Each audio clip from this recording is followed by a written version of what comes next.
Hi, I'm Kelly Bassetti Primo, and welcome to my podcast, Learning Curves, where I bring the small business community direct to you. In my podcast, Learning Curves, we learn about all the unique services that businesses have to offer, and we also learn about the different challenges that businesses go through. In times, businesses go through several different ups and downs, and we talk about the learning curves that we all go through and how we address those. I hope you enjoy my podcast. Thank you for tuning in.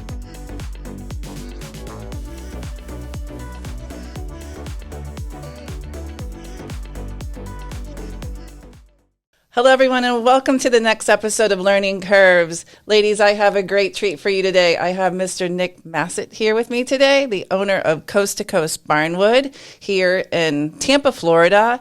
And he is a great friend of mine and also one of my clients.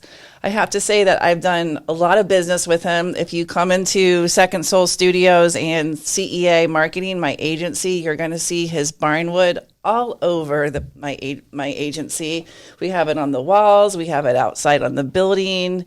It's beautiful, authentic Barnwood that you can get from him at his store, and it's amazing. So, Nick, can you tell me a little bit about yourself and your company? Absolutely. Thank you for having me today, Kelly. This is a treat for myself. Yay. Been wanting to get you on the show for a while now. Absolutely. Well, it's nice because I live right down the street, too, so we can get used to doing these. That's right. So, yes, I am the owner of Coast To Coast Barnwood here in Florida.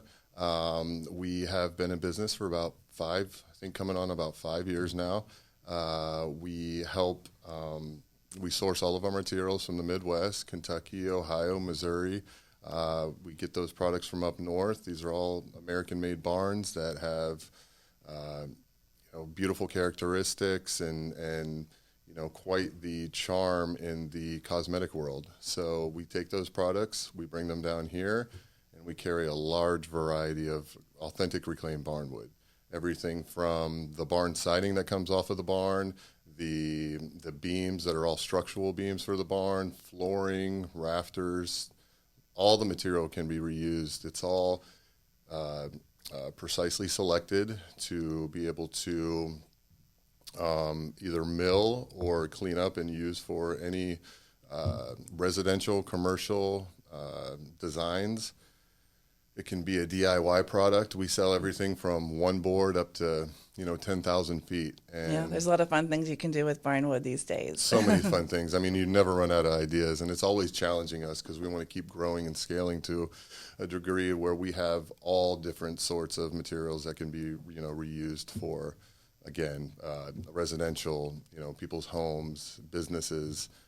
We love what you've done here. It was a fun project putting it together and all the wonderful designs you put throughout. Thank you. Yeah, I get a lot of compliments. We built custom barnwood doors downstairs in the studio, and I get so many compliments on those doors. And we do a lot of photo shoots right in front of them. Yeah. They're beautiful. It's a great background, too. Yeah, I mean, they're functional doors. They're big, heavy doors that will hold up for, the end of time, just as if this barnwood has coming from, its sole purpose.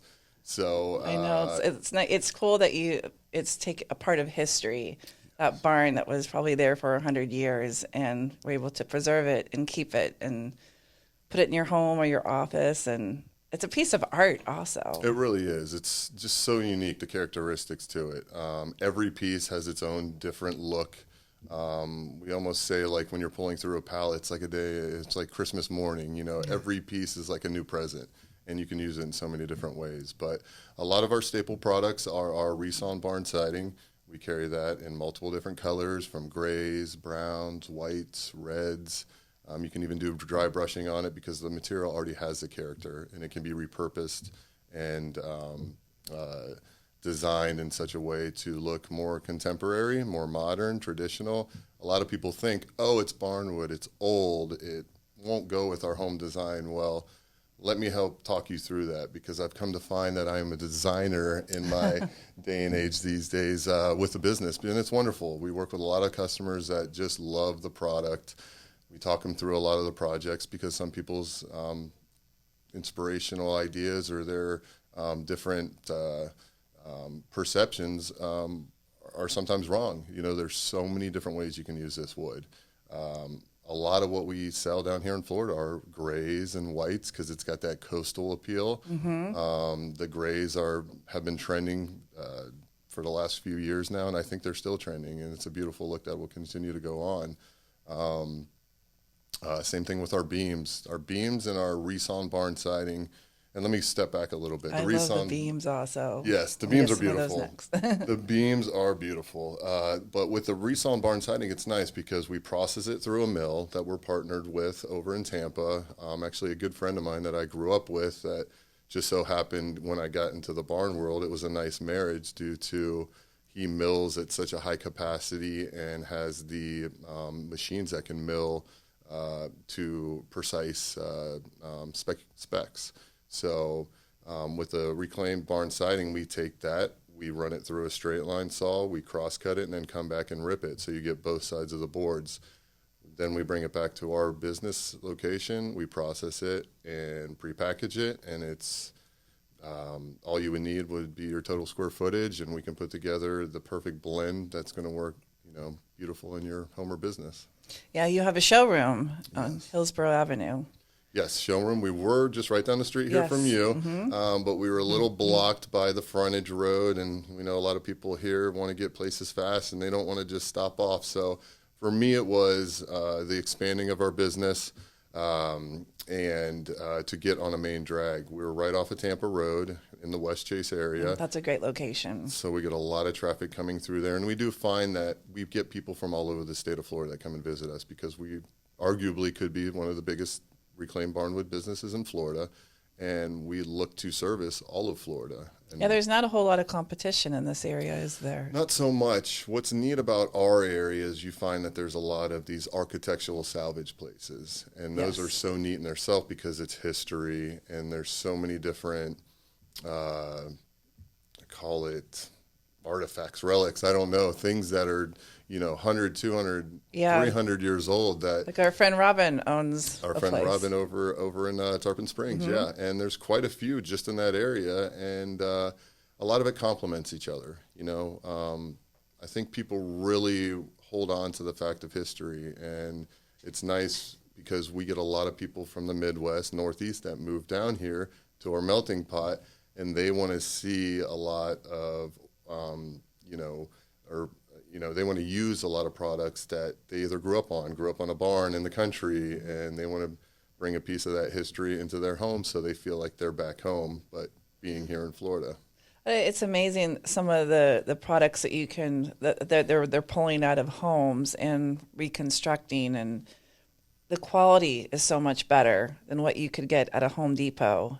Even when it's 100 to 200 years old, it's way better quality. It is. Well, what you'll find at Home Depot, it's a lot of, they take green lumber and then they beat it up a little bit, slap a little bit of fresh paint on it, and it looks like reclaimed wood, but it's not the authentic wood. And typically it's priced higher as well. So that's what's nice about being here in Tampa. We have a full showroom. We carry all of our products, a wide variety. We've got a great staff when you come in through the door, and we can, explain all the different products that we have and where it comes from and what it can be used for, and help inspiration for people to make their buying pleasurable. It absolutely is. It's fun what you can do when you think about design with barnwood and how it really brings a room to life. All the rooms throughout my office are a little bit different. Yes. They have a different feeling. Like in this, up here in the studio, we have the barnwood, and it's actually on the walls, and it doesn't look like an old farmhouse. It just has a fun contemporary look, but it just brings something more to it. Makes it like fresh and creative looking. Yes, and that was something that you came up with. You had a vision, what you wanted to do, and we walked you through the process and showed you how easy it is. I think a lot of people just get stuck in thinking, oh, it's too complicated, or it's too busy, or it's not going to fit with our desired look. But at the end of the day, look how everything turned out. A little bit of paint does wonders on everything. It really does. We put paint on a lot of the barnwood that you brought over here, and up here we have a lot of the whitewash You did the whitewash room, whitewash room. and then which is kind of like your nice like sitting area. Yes. And then you have the other room back here where you use the authentic black. Authentic, which is more rustic looking. Yes. Yes. So we have the room out front, which is more for the ladies, and if the men want the more rustic looking, they'll have an office just for them here. Yeah. So there's kind of something for everyone. In my office, I also use the whitewash on the walls.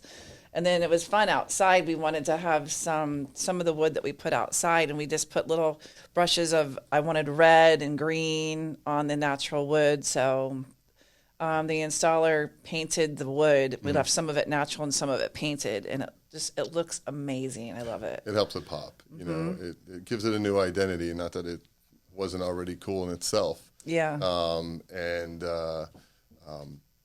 And that's what's neat about the reclaimed wood is each color usually had a purpose. They painted those barns such a way due to whether it were tobacco barns. I think they painted them black because they wanted those barns to get more warm so then it would dry out the tobacco leaves. That's interesting. You get the gray from over time. It's the UV rays that give it that nice, beautiful silver sheen. And then the reds, we all know there's red barns all over the place. And it's something to do with rust, I think, but it's a fun business to be a part of because we know that we're a green company. We are repurposing, recycling lumber. We're not going down, cutting down trees and damaging the environment. This is something that is reusable, sustainable, and really can transform your home. At CEA Marketing, we take your business, your passion, and your why, and we sell it. If you're unsure where to start marketing your company, CEA Marketing is here to help. Our team at CEA has tons of experience and top-notch training, which helps you take all the stress and confusion out of marketing your own business. After years of working with large companies like Pulte Homes, the Outback Bowl, and Metro Places, we guarantee the successful implementation of a marketing strategy. Now I want to get into the part of the podcast. I always like to talk about the business first, but we all got started somewhere, and I love Nick's story. Very interesting. Nick was a professional baseball player for over 16 years, and he played for my favorite team, the Cincinnati Reds. Yay, go Reds. Go Reds. And just an amazing story from how he got started in baseball to how he played for a long time, had a really long career in baseball, and also from there kind of going into starting his business. So tell me a little bit about baseball and how all that started for you. A lot to talk about. I don't know if we have enough time. I'll try to keep it short. I was just truly blessed. I give all the glory to God for my health and always keeping me in a situation to succeed. I was so lucky to have wonderful parents that kept, allowed me to keep a good head on my shoulders.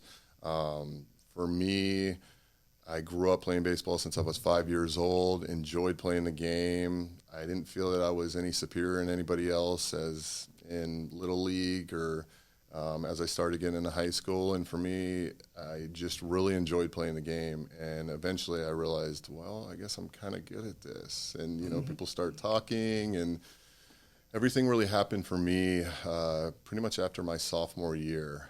Back then, 2000, I graduated in 2020 from Pinellas Park High School.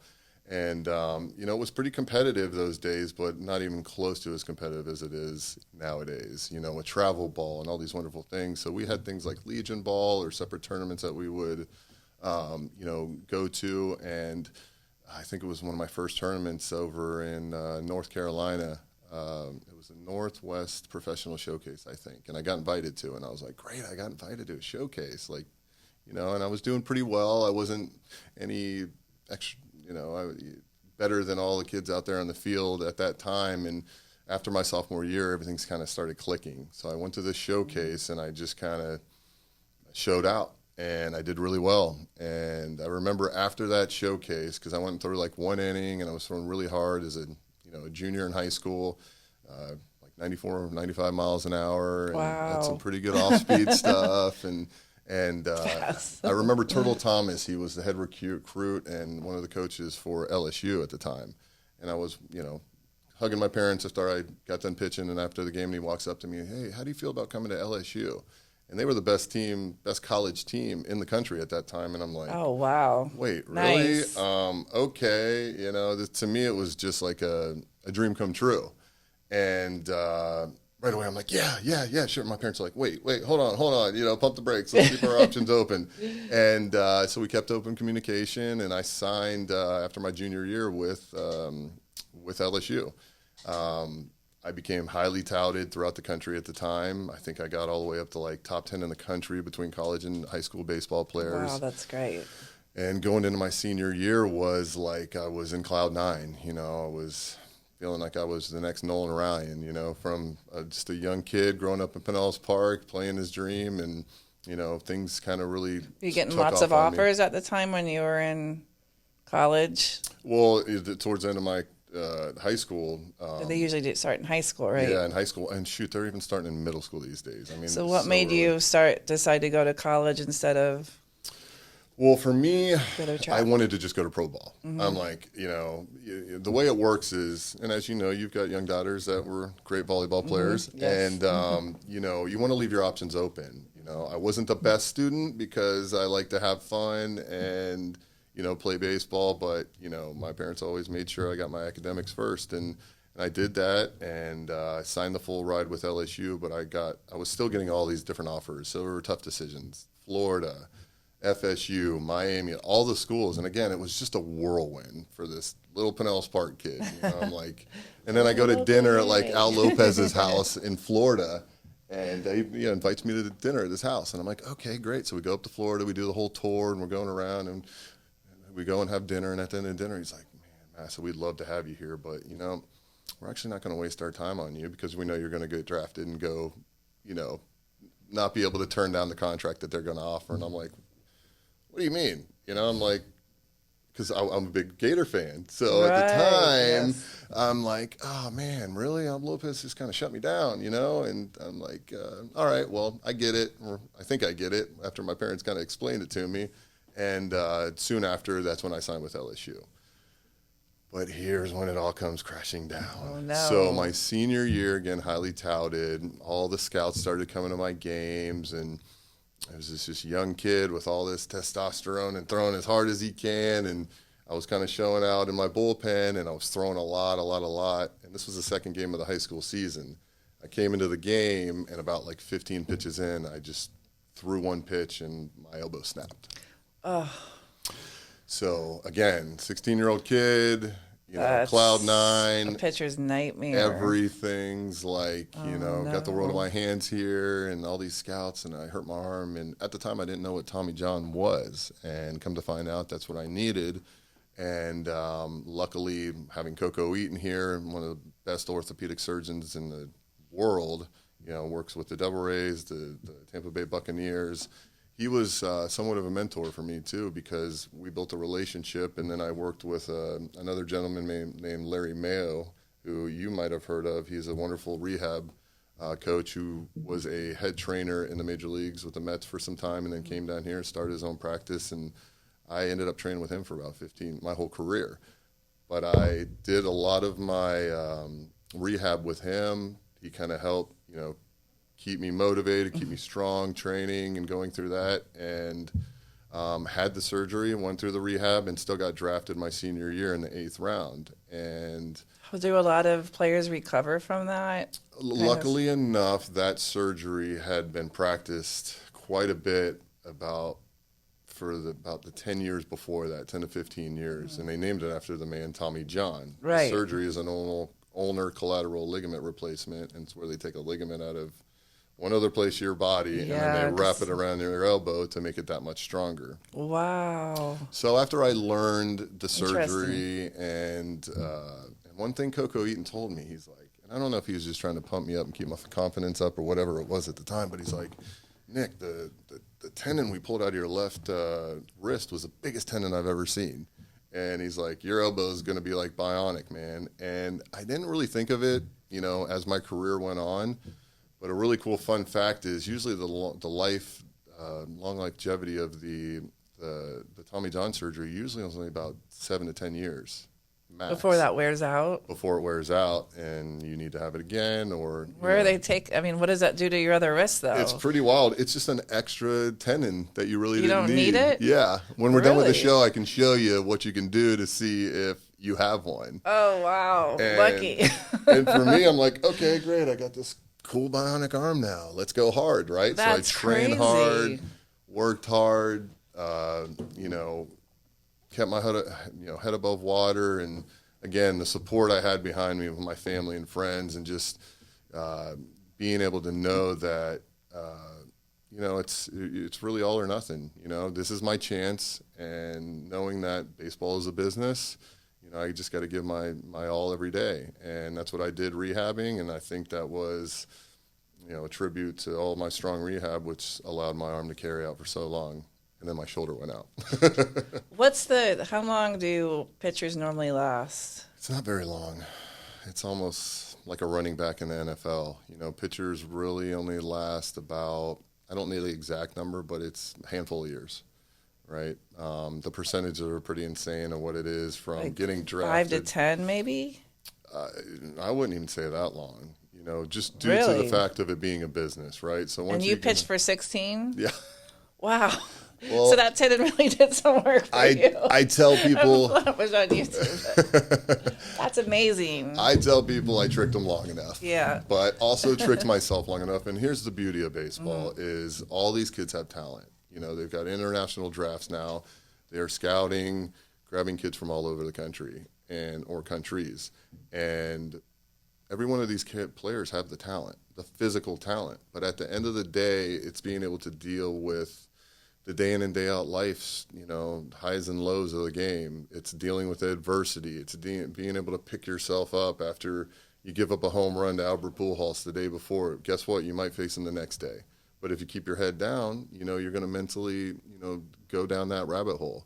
And for me, How did you keep yourself positive during those times? I didn't in the beginning, because I was a fierce competitor. And for me, how did I give up that home run? He shouldn't hit that off me. I'm better than that, and then you bury yourself in a hole. And luckily I'd worked with some other, just baseball sports psychiatrists, here and there, that would give you all these different keys that can, help you, put yesterday behind you and focus on today and the future. And it's so easy to dwell on our past experiences and whatever we do, but at the end of the day, it's focusing on what you need to do to help yourself perform at the highest level, because if you're doing that, you're helping your team. And Nothing you can do about the past. The only thing you can do is move forward. That's it. You can learn from it, and you can better yourself from it. And that goes in all facets of life: business, Absolutely. being a father, being a mother, just all these wonderful things that I learned through my experience of the game. And there's a lot of things that I'd done that I look back and I'm kind of like, why'd I do that? But it was an experience. So do you think the ones that might not have lasted as long, they kind of let the mental part of it get to them? It'll get the best of you. Yeah. And I think that, and I'm saying that I'm mentally better than all these other guys, but at the end of the day, if you can't deal with the adversity, you're going to be gone. Because if you don't put up and perform and play at the highest level, there's always another, young stallion behind you that can throw 100 miles an hour. But does he have the mental capacity to do it day in and day out? That's interesting. That's such a great analogy for business owners as well. Same thing. It's the exact same thing, because you can let a lot of things get you down, a lot of your failures, dwell on that, or the loss of a client or whatever that might be. There's so many things that happen to us that can totally wipe us out. Or the challenges in the economy, right? Or, inflation and all these things going up. You can get down and be like, oh, well, I can't do it. Well, it's finding a way. And if you give yourself, the benefit of the doubt, because we're only human, and, you keep your faith strong. And at the end of the day, you look at yourself in the mirror and you keep fighting. It's writing those goals on your mirror. It's those little things that are going to help you separates the boys from the men. Because you're right. There's always that other younger business that's coming up, like right behind you. So you have to stay strong. You do. I see that every day now, probably more now in my world than I ever have before. I'm sure. Because there's just all these like younger, like digital marketing and agencies like popping up everywhere. There's a lot of them. I'm sure. There used to be like some of us, but now there's a lot of us. I'm like, wow. And there's also an expert, like all these experts all over the place. So it's interesting. And a lot of that has to do with technology, right? Yeah, and what they're learning in school that can carry over. But trends are always changing, or different services and technologies, but that's what you got to do. Yeah. That's what keeps CEA great. You can let that bother you. You can be like, okay, I got this. I'm not gonna let that bother me. Like I'm like been doing this for how long? Like, okay, people, like no, push them aside. You have been doing this a long time. No one can take that away from you. You have earned that credit, earned that. You've earned it, and it's a fight though, and it's a battle, and it's like you just mentioned. What you said was so powerful in so many ways. Nothing's going to be given to you. Right. And I always wanted things given to me here and there. And I was, it's just, you're not going to thrive in society these days. Entitlement isn't going to take you anywhere. And I just think that there's so many noises and voices and energies that are flowing around. And I think if you just stick to your gut and your faith and all these different things, it can really take you a long way. Can see that, and it took you a long way in baseball. So is there any other thing similar to that, like a learning curve that you learned playing baseball that helped you with your business? Definitely. You kind of put me on the spot here, but yeah, I mean, I think that always knowing that tomorrow isn't certain always kept that fire in me. And it kind of, like I said, from baseball to business, whatever it is, you never want to just think things are getting done when you're not there, or you always want to feel like you're doing enough to make sure that you are covering all different avenues. And that's what keeps your sanity, intact, because if you're anything like me, you stress out when you're not where you need to be, or not where you need to be. If you're not in the showroom running the business constantly, and there's not two of us, but we can train these people to be, skilled employees to really be a product of what your dream is. And I feel like this is your dream, right? I mean, this is something you've always done. I've got to see the evolution of CEA just in the 4 or 5 years we've worked together. And I think it's beautiful. I like to see homegrown businesses thrive, and that's what we are. That's what you are. We were a small family-owned business that learned the tricks and the trades and how to, troubleshoot many different things. But at the end of the day, I think it's really about going out and being a go-getter and making sure that you're giving every ounce of your energy to outside of your family, to your business, so you can operate at a high caliber. Yeah. And sometimes you have to like reset and rethink things and kind of reinvent yourself per se, because to stay like in baseball as long as you did, and to stay in business, like I'm going on my 26th year here, I've had to constantly reinvent myself or do things to keep my sanity. That's how the studio was born. Yeah, I was going to go insane during COVID because I lost all the CEA business during that time. Nobody wanted to advertise. I'm like, okay, now what am I going to do? Well, then I created another business to keep myself occupied. Yeah. And here this place stands right now. So it's so cool. Something you might not have done if that didn't happen. So that's almost like a different yield that carried you on this path that has brought you fulfillment. Yeah, and it gives you that energy to keep going. And honestly, it was the best thing that we could do, because video is where it's all at right now. Video, photography, podcasting, what we're doing right now. Yep. This is like modern types of content that businesses should be doing. And, if COVID didn't happen, would I have had a time to invest in something like that? Maybe, maybe not. But it definitely helped me during that time period not get completely depressed and want to like a lot of businesses did. Yes. It was a tough time for a lot of us. It was. But just, the downturn was another time because, during the real estate crash, that was rough. We reinvented them because it was weird reinventing yourself. After that happened, I knew in my head that there was, either I needed to make a change for my business or I was going to go out of business. And so that's when I decided. We were mostly traditional back then, like all newspaper, radio, media buying, all that kind of thing. I'm like, okay, so nobody wants to do any of that. Nobody has money to do any of that. So I'm going to start learning this digital marketing thing, and this new thing, social media, was around. So I decided I was going to become one of the first social media companies in the area. So we kind of jumped in and learned all that and transitioned ourselves, because most of the other companies like mine went out of business, but we kind of moved that way. We're able to get other businesses and not home builders. Well, they were not doing anything at the time. So it kept us alive. And then when they came back, everything had turned digital. Yep. And so there were some people that didn't know how to, we're still in the traditional phase. They went out of business. You had to know to make that switch to stay alive. So those kind of things is important. I think another thing for you is in playing baseball, which I know that probably the most difficult thing is being on the road all the time. Oh, yeah.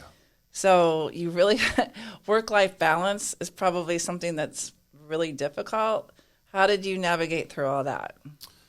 Well, just by playing professional baseball, when you're in the minor leagues, you're traveling on buses, you're staying in Hotel 8, you're eating at Waffle House, and you're packing your bags every week. And you have to just keep yourself and your mind busy to be polished, to be able to play at a high caliber. So what I learned was doing, positive things or things that will, keep me dialed in at all times. And I kind of carried that over into my business life, and that was my family, right? So being around my family, I'm a family man. I give a lot of credit to my wife for all of the, support, and she's a very strong-willed person, and she helped push me in many different ways. And it was very difficult towards the end of my career because you guys were together during your career. Most of my career, Most of it, yeah. I had met her in Stockton, California when I was playing for the Stockton Ports in 2004. Wow, that's awesome. I love that story. And she continued on, and I wanted her to. I said, hey, honey, you continue on with your education. She ended up getting her business degree, and from there, she started traveling around with me, and we just took our time with our children, or took our time having children. And we had our first daughter, Eliana, and then a year and a half later, we had our second daughter, Nicolette. Were you still playing baseball then? And I was still playing baseball. And so then how did you work on the work-life balance during that time? That's what I was getting to. Yeah. It's like I'm such a family man. I have such a huge heart for my family. And when I was away from them, it was difficult because you want to see your children grow up. You want to be around them all the time. But when they're starting school, and then my wife, jumping on 3 different planes to try to see me in different cities, or driving and doing all that, it started to wear on me a little bit towards the end of my career. And I feel like I lost a little bit of the love for the game in such a respect. And it wasn't just because of family. It was because my arm was deteriorating. I was, multiple surgeries. I had shoulder surgeries, and when I was with the Reds, because I had my better years there, and I led Major League Baseball, I think, for 4 years straight in games pitched. So I was kind of a horse, is what they called me. And I had Dusty Baker as my manager, who just won the World Series with the Houston Astros. And we were both with the Reds for those 6 years together. And the last 2 years, I had shoulder surgery, and I really couldn't come back from it. And then I had another neck surgery, and I was able to come back from it. And through that time, that's where my wife and my one daughter was born. And they were just like they really kept me centered and balanced, and the love that they shared helped me carry on, because, like I said, a lot of surgeries, a lot of rehabs, going back to the minor leagues, staying at the spring training complexes, dragging them all over the place. And I'm just glad she just hung on for the ride, because it was a journey, and it's difficult. And if she was sitting here right next to me, she would say the same thing. But towards the end, that's kind of where my arm wasn't the same, and I had a second chance. But rewinding back a little bit, I was able to pitch for another 3 years after I had those surgeries after the Reds, and that's where I bounced around from the Marlins to the Braves to the Rockies and then to Washington. And but what I think I learned was just understanding that God has a purpose for me, and I really strengthened my faith throughout that time, and understanding that I'm not a product of just myself. I give a lot of glory to Him for the opportunities and the chances and the situations to be able to battle all the demons, and there's a lot of them when you're on the road. There's a lot of them when you are away from your family and when you're traveling and staying in crappy hotels, back in the minors again and stuff like that. It just really wasn't resonating with me, and that's kind of when I called it a career. And it's funny because right after I retired, I was like, oh gosh, thank God I can put my feet up, I can lay back, I made a little bit of money, this and that, and then 2 years later, I'm like, all right, I want to get back in baseball, So luckily enough, I had things that always kept my mind fresh, and that was running different businesses. Yes. And we had talked a little bit about this before. I was in home construction, I was silent investing in a lot of properties, and I really enjoyed learning about home building and being able to rehab, taking an old house and turning it into a new, fresh home for a new family. And there was a lot of that going on after 2008. There's some good deals happening. Good deals happening. We picked up some of those and then just kind of carried out, and that's where I really learned, that the building phases and what goes into it. And then how'd you get into from there at the Barnwood industry then? So that was from the the home building and stuff like this, and one of my ex-partners, someone had kind of run it across our desk, and we took a look at it, and we're like, Barnwood? What's Barnwood? And this is what I'm sure most people think about when they're like, oh, Barnwood, you're going to put it in the house, and you're going to do this. But then when you go, you put your hands on it, you see it, you understand where it's coming from, how it can be reused and repurposed. We fell in love.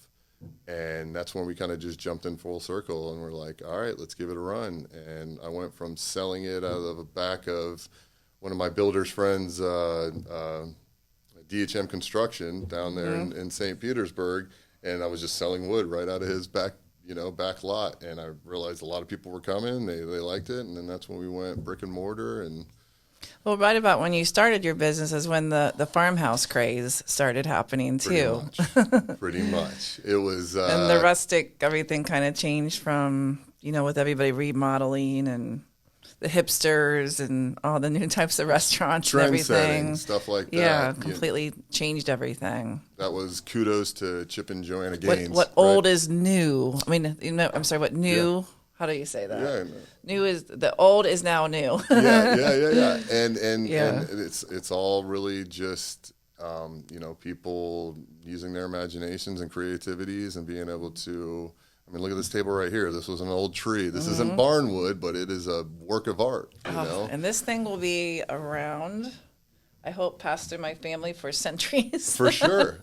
And it will. One thing they need to hold on to. It's a killer card table, killer podcast exactly. table. It can work for many different facets. Absolutely. Yeah, it's from the the wood tables, the Barnwood, the Edison lights that you're seeing. Yes. And some of that stuff will go out of style through time, but I mean, how can a beautiful wood table go out of style? No. That will sustain. Or barn even doors. The use of barnwood and barn doors, just a different way of designing it. Yeah, it's just a cooler wood. For the wood. Trend. Mm-hmm. It's a unique, cooler wood that has characteristics that can't be recreated. And a quality that stands the test of time. It does. That's one of our pitches. It's true. It's unique in its own way. So during the time opening up your business here, did it take off right away? Did it take a while? Like, what did you do to get the word out? So we figured, all right, well, we're going to learn all the ins and outs of how to market a business. Mm-hmm. And that was right around the time, like you're saying, social media was bigger and bigger and using different content. So we kind of dove into that and really understood the ins and outs. we do a lot of marketing on Marketplace. Yeah, I thought when I first started working with you, that was interesting to see. I think that's where you make a majority of your sales on Marketplace. Majority of our sales, we still ask people every day, how'd you see us? Marketplace. Oh, how about Google? Oh, yeah, some people see Google. Or it's just being a storefront on Hillsborough Avenue now. But Marketplace doesn't cost any money. No, it's free, and it's free marketing, and that's kind of the beauty of social media Marketplace. You know, it adds, and a lot of people how many people buy off Amazon these days? Why leave your home when you can have something sent to you, or you can view it, online, and that's when we build websites, and it explains we have a showroom, and then people can come in and be hands-on with the material. So we kind of worked, we had our highs and lows, smiles and cries in the beginning of the business and understanding how to really get the name out there. But we also figured, nobody else was really doing it.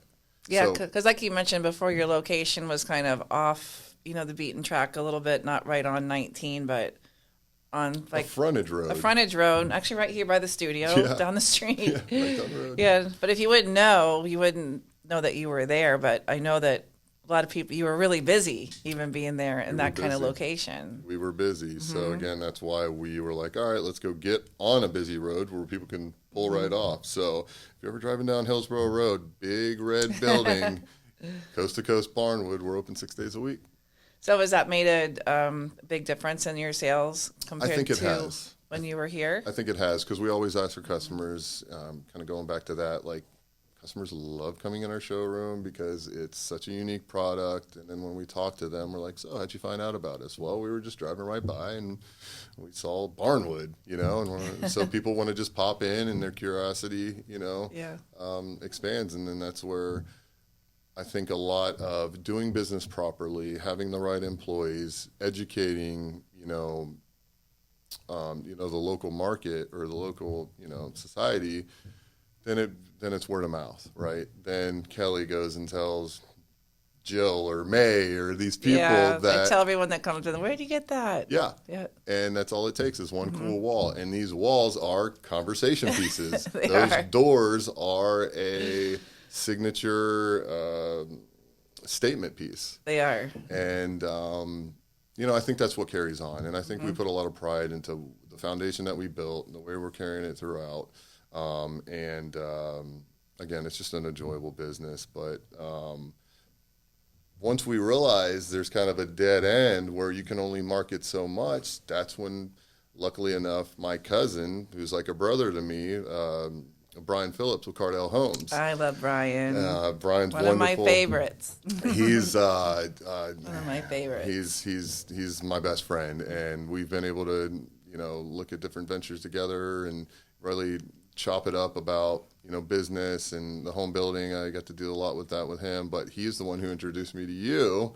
And I remember at that time I was like, all right, well, I guess we need to start spending money on marketing, And after we brought your team on and we had troubleshooted all these different things and you cleaned up this and cleaned up that, we saw a huge influx in sales. And kudos to you. Thank you. We're so lucky to have you on our team, and I can't say enough.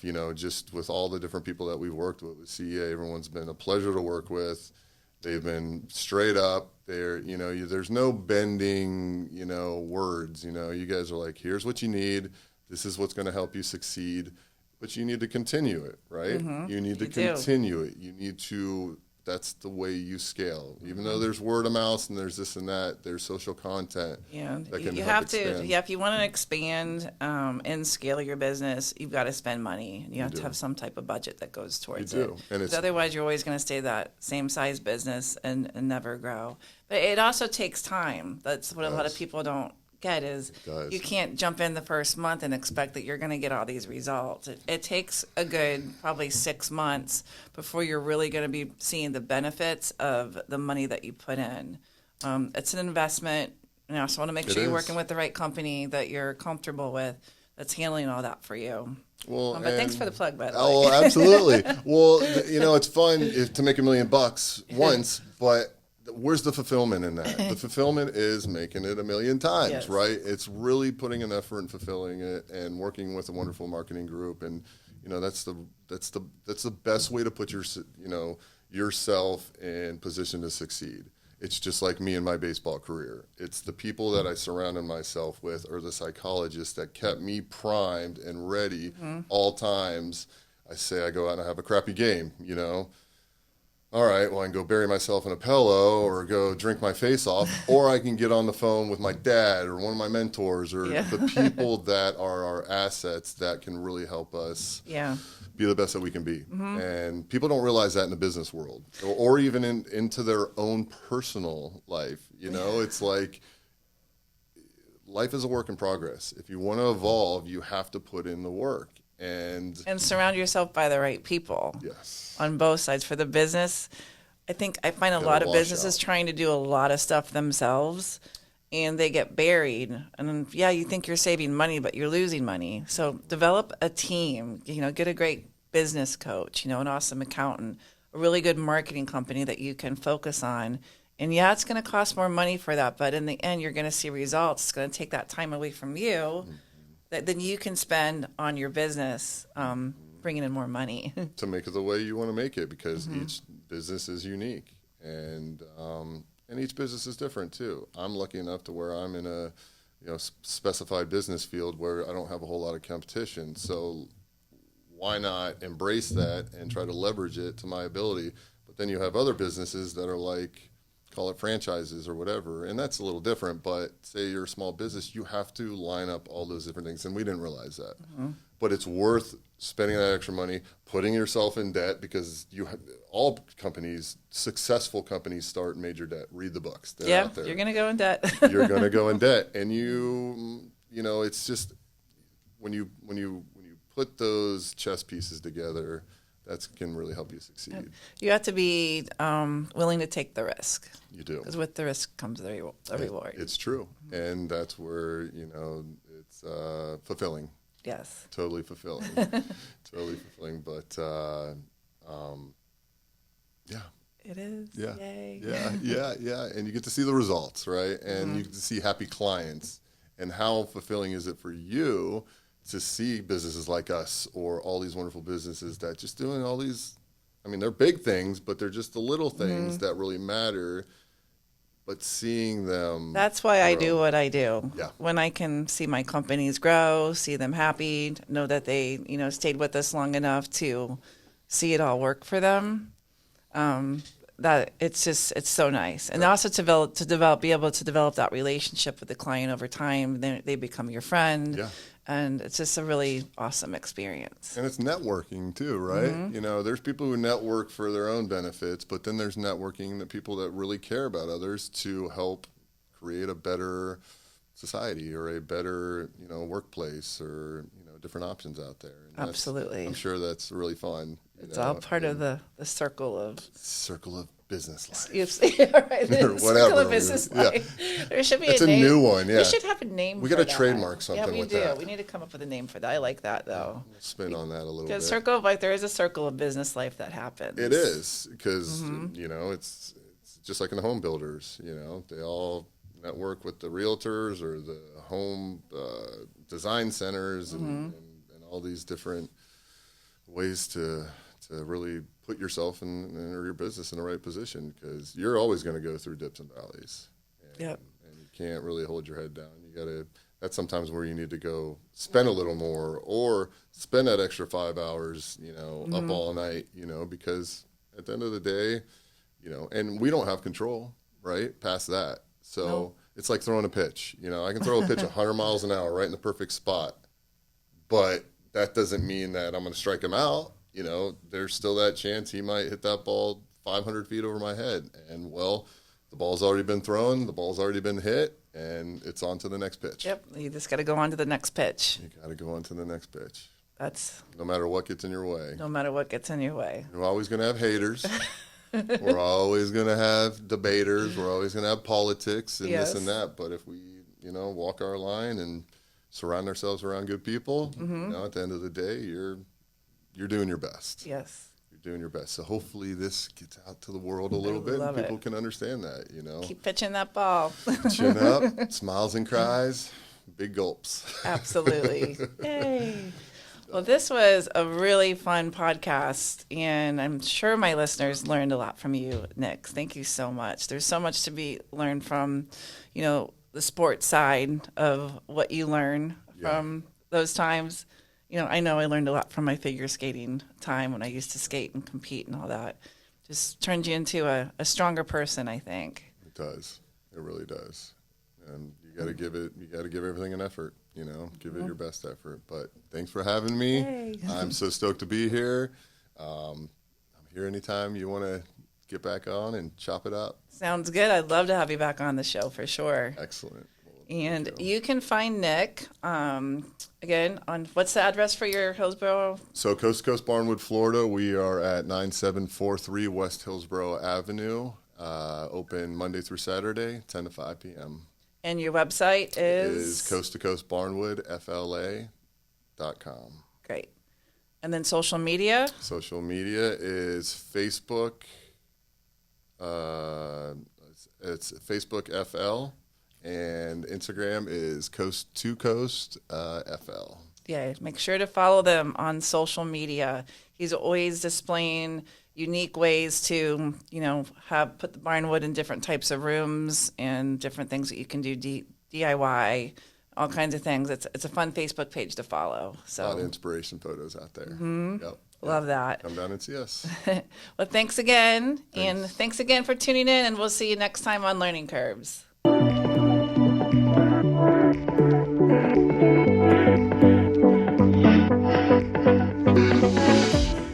Second Soul Studios is a full-service production studio with capabilities for photo, video, podcasting, editing, co-working, and more.